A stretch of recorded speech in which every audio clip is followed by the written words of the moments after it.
ನಮಸ್ಕಾರ ಎಲ್ಲರಿಗೂ. Welcome to new video and welcome to my channel. And friends, ಇವತ್ತು ನಾನು ಏನು ಮಾತಾಡಕ್ಕೆ ಹೊರಟಿದ್ದೀನಿ ಅಂದರೆ, ಎಂತಕ್ಕೆ ಜನ ಜಾಬ್ನ ರಿಸೈನ್ ಮಾಡ್ತಾರೆ.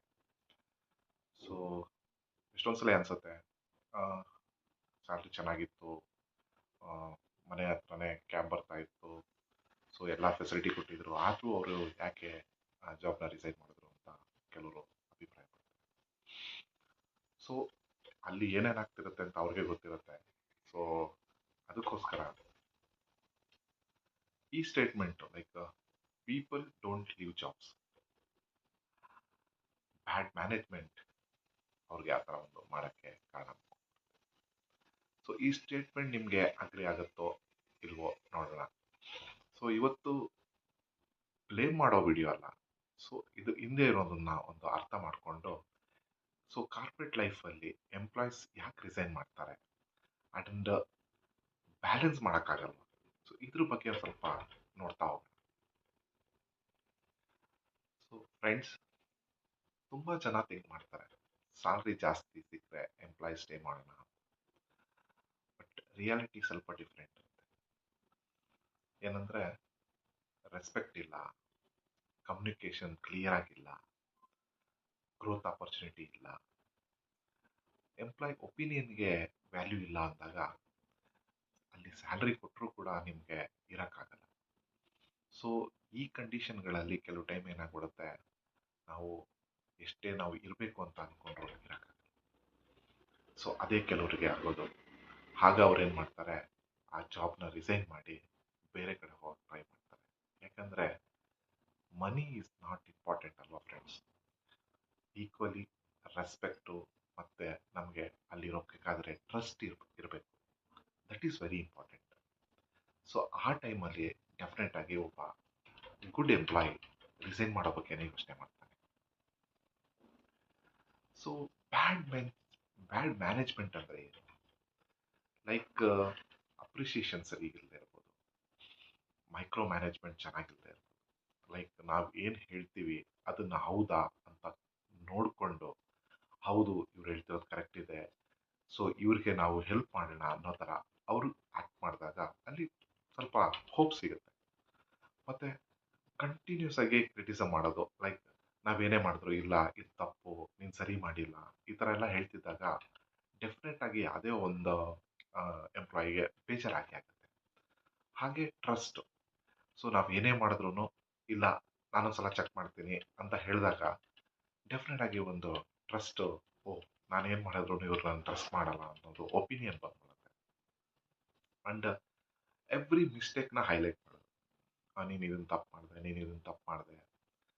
ಆದರೆ ಅದೇ ಎಂಪ್ಲಾಯಿ ಎಷ್ಟೊಂದು ಸಕ್ಸಸ್ಫುಲ್ಲು ಪ್ರಾಜೆಕ್ಟ್ಸ್ನಾಗಲಿ ಅಥವಾ ಏನೇ ಒಂದು ವಿಷಯಗಳನ್ನ ಮಾಡಿದ್ದಾಗ ಅದನ್ನು ಹೈಲೈಟ್ ಮಾಡಿದೆ, ಬರೀ ಫೇಲ್ಯೂರ್ಸ್ನ ಹೇಳ್ತಾ ಇದ್ದಾಗ ಡೆಫಿನೆಟ್ ಆಗಿ ಎಲ್ಲೋ ಒಂದು ಕಡೆ ಬೇಜಾರಾಗ್ಬಿಡುತ್ತೆ.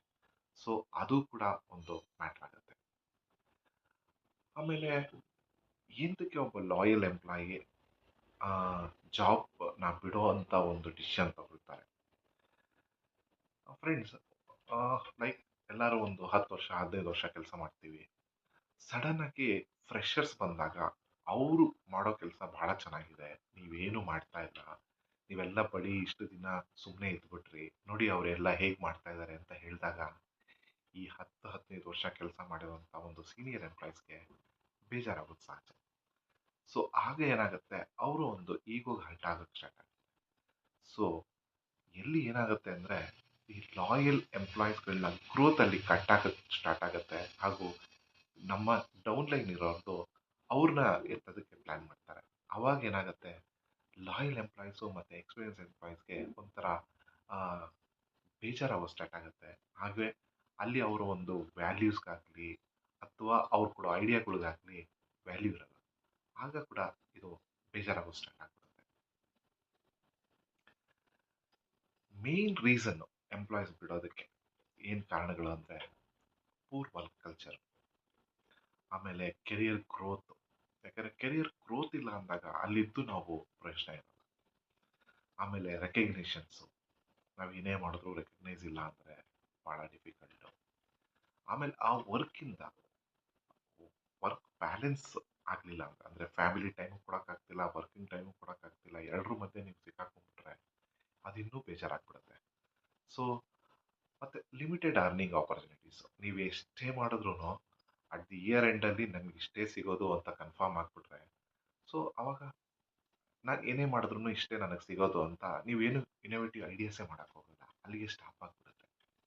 ಆಮೇಲೆ ಫೈನಲ್ ಆಗಿ ಮೇಜರ್ ಅಂದರೆ ನಾವೇನೇ ಒಂದು ಮಾಡಿದ್ರು ಅದನ್ನು ರೆಕಗ್ನೈಸೇ ಮಾಡ್ದಂಗೆ ನಾವು ಇದ್ರೂ ಇಲ್ಲ ಅನ್ನೋ ಥರ ನಡ್ಕೊಂಡು ಹೋಗ್ತಾ ಇದ್ರೆ ಅವಾಗ ಕೂಡ ಬಹಳ ಬೇಜಾರಾಗೋ ಸ್ಟಾರ್ಟ್ ಆಗುತ್ತೆ.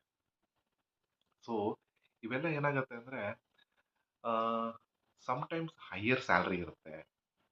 ಸೊ ತುಂಬ ಒಂದು ಕೆಲಸ ಚೆನ್ನಾಗಿರುತ್ತೆ. ಆದರೆ ಈ ಮ್ಯಾನೇಜ್ಮೆಂಟ್ ತಗೊಳ್ಳೋ ಒಂದು ಡಿಸಿಷನ್ನಿಂದ ನಾವು ಈ ರಿಸಿಗ್ನೇಷನ್ ಅನ್ನೋ ಒಂದು ಆ, ಇದಕ್ಕೆ ಕೈ ಹಾಕ್ಬಿಟ್ಟು ನಾವು ರಿಸೈನ್ ಮಾಡಿ ಆಚೆ ಬಂದ್ಬಿಡ್ತೀವಿ. ಸೊ ಅದಕ್ಕೆ ಆ, ಯಾವತ್ತೇ ಆಗಲಿ ಒಬ್ರಿಗೆ ರೆಕಗ್ನೈಸ್ ಮಾಡಿಲ್ಲ ಅಂದರೆ ಆ ಒಂದು ಆರ್ಗನೈಸೇಷನಲ್ಲಿ ಕೊಲ್ಯಾಪ್ಸ್ ಆಗೋ ಸ್ಟಾರ್ಟ್ ಆಗ್ಬಿಡುತ್ತೆ. ಸೊ ಗ್ರೇಟ್ ಲೀಡರ್ಸ್ ಏನು ಮಾಡ್ತಾರೆ ಅಂದರೆ ಅವರು ಫಿಯರ್ ಮಾಡಲ್ಲ, they create a trust. So correct ಮಿಸ್ಟೇಕ್ಸ್ನ ಕರೆಕ್ಟ್ ಮಾಡಕ್ಕೆ ಹೋಗ್ತಾರೆ, ಅಪ್ರಿಷಿಯೇಟ್ ಮಾಡ್ತಾರೆ ಒಳ್ಳೆ ವರ್ಕ್ನ. ಆಮೇಲೆ ಎವ್ರಿ ಟೈಮ್ ಅವರು ಕಂಟ್ರೋಲ್ ಮಾಡಕ್ಕೆ ಹೋಗಲ್ಲ. ಸೊ ಏನು ಮಾಡ್ತಾ ಇದ್ದೀವಿ ಏನು ಮಾಡ್ತಾ ಇಲ್ಲ ಅದನ್ನ ನೋಡಕ್ಕೆ ಹೋಗಲ್ಲ. ಸೊ ಈ ಥರದ್ದನ್ನೇ ಎಂಪ್ಲಾಯ್ಸು ಎಕ್ಸ್ಪೆಕ್ಟ್ ಮಾಡ್ತಾರೆ ನಮ್ಮ ಲೀಡರ್ಸಿಂದ.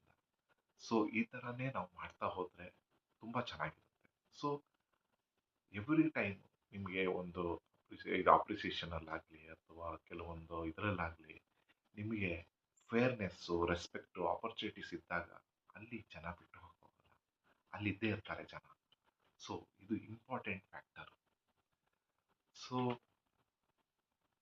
ಕಂಪ್ನಿ ಬಿಲ್ಡ್ ಪ್ರಾಡಕ್ಟ್ಸ್, ಆದರೆ ಕಂಪ್ನಿನ ಬಿಲ್ಡ್ ಮಾಡೋದು ಮನುಷ್ಯರು. ಸೊ ಎಂಪ್ಲಾಯೀಸ್ಗೆ ರೆಸ್ಪೆಕ್ಟ್ ಇಲ್ಲ ಅಂದರೆ, ಅವರ ಒಂದು ಬೆಸ್ಟನ್ನ ನಾವು ತಗೊಂಡಿಲ್ಲ ಅಂದಾಗ ಟ್ಯಾಲೆಂಟೆಡ್ ಪೀಪಲ್ಸು ಬೇರೆ ಕಡೆ ಹೋಗೋದಕ್ಕೆ ಡಿಸೈಡ್ ಮಾಡಿಬಿಡ್ತಾರೆ. ಆ ಡಿಸೈಡ್ ಮಾಡೋದು ಮಾಡಿದಾಗ ಅದು ಬಹಳ ಒಂದು ಪರಿಣಾಮ ಬೀರೋದು ಕಂಪನಿಗೆ. ಯಾಕಂದರೆ ಇಂಡಿವಿಜುವಲ್ಸ್ಗೆ ಏನೂ ಆಗಲ್ಲ, ಬಟ್ ಕಂಪನಿ ತುಂಬ ಸಫರ್ ಮಾಡುತ್ತೆ. ಯಾಕಂದರೆ ಒಂದು ಎಕ್ಸ್ಪೀರಿಯನ್ಸು ಮೆಂಬರ್ ಹೋದಾಗ ಅವನ ಜೊತೆ ಬರೀ ಆ ಮನುಷ್ಯ ಹೋಗಲ್ಲ, ಆ ಒಂದು ಎಕ್ಸ್ಪೀರಿಯನ್ಸ್ ಕೂಡ ತಗೊಂಡು ಹೋಗ್ಬಿಡ್ತಾನೆ. ಆವಾಗ ಆ ಕಂಪನಿ ತುಂಬ ಸಫರ್ ಮಾಡುತ್ತೆ. ಸೊ ಈ ಟಾಪಿಕ್ ಬಗ್ಗೆ ನಿಮ್ಗೆ ಏನು ಅನ್ನಿಸ್ತು ಫ್ರೆಂಡ್ಸ್? ಹಾನೆಸ್ಟಾಗಿ ಒಪಿನಿಯನ್ ಕೊಡಿ, ಕಮೆಂಟ್ ಮಾಡಿ. ಹಾಗೂ ಯಾರೆಲ್ಲ ನನ್ನ ಚಾನಲ್ಗೆ ಸಬ್ಸ್ಕ್ರೈಬ್ ಆಗಿಲ್ಲ ದಯವಿಟ್ಟು ಸಬ್ಸ್ಕ್ರೈಬ್ ಆಗಿ ಅಂತ ಈ ಮೂಲಕ ಹೇಳ್ತಾ ಇದ್ದೀನಿ. ಓಕೆ, ಸೊ ನಾನು ನಿಮ್ಮ ಪ್ರಶಾಂತ್ ಪವಾರ್. ನೆಕ್ಸ್ಟ್ ವಿಡಿಯೋಲಿ ಮೀಟ್ ಆಗೋಣ. Until then stay positive, stay strong. Thank you very much. Bye bye friends.